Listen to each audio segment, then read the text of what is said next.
Hi అండి. ఈరోజు వీడియోలో katori blouse front part stitching అనేది అప్లోడ్ చేశాను లాంగ్ వీడియోలో. కింద లింక్ ఇస్తాను. ఎవరైనా ఇంట్రెస్ట్ ఉన్న వాళ్ళు ఓపెన్ చేయండి.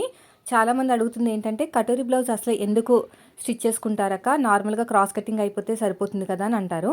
అయితే ఏరియాని బట్టి కూడా ఉంటుందండి. మన ఏరియా సైడ్ అంటే AP Telangana side cross cutting బ్లౌజులు యూజ్ చేస్తారు. వేరే స్టేట్స్ ఎక్కువగా కటోరీ బ్లౌజులు స్టిచ్ చేసుకుంటారనమాట. ఎందుకంటే షేప్ అనేది బాగా హైలైట్ అవ్వడానికి. క్రాస్ కటింగ్ చేసుకుంటే సరిపోతుందండి. కానీ కొన్ని స్టేట్స్‌లో కటోరీ బ్లౌజ్‌ని ఎక్కువ ప్రిఫర్ చేస్తారనమాట. ఆ స్టేట్స్ నుంచి వచ్చి మన దగ్గర సెటిల్ అయ్యే వాళ్ళు ఉంటారు కదా! వాళ్ళు కటోరీ బ్లౌజ్ స్టిచ్చింగ్ చేయమని ఇస్తారు. అయితే నాకు స్టార్టింగ్‌లో రాదు. కానీ నేర్చుకున్నాను. యూట్యూబ్‌లో చూసి నేర్చుకున్నాను. అవి కూడా తెలుగు ఛానల్స్‌లో చూసి నేర్చుకోలేదండి. వాళ్ళ స్టేట్‌కి సంబంధించిన లాంగ్వేజ్‌లోనే నేర్చుకున్నాననమాట. ఉంటాయి కదా! హిందీ ఛానల్స్ అందులో ఎక్కువ కనిపిస్తా ఉంటాయి మనకి కటోరీ బ్లౌజులు. కానీ చాలా సింపుల్‌గా నేర్చేసుకున్నాను. అంటే వాళ్ళు చెప్పిన మెథడ్ కాకుండా నా స్టైల్‌లో నేర్చుకున్నాను. సో, మీరు చూడాలనుకుంటే ఖచ్చితంగా కటింగ్, స్టిచ్చింగ్ 2 వీడియోస్ ఉన్నాయి.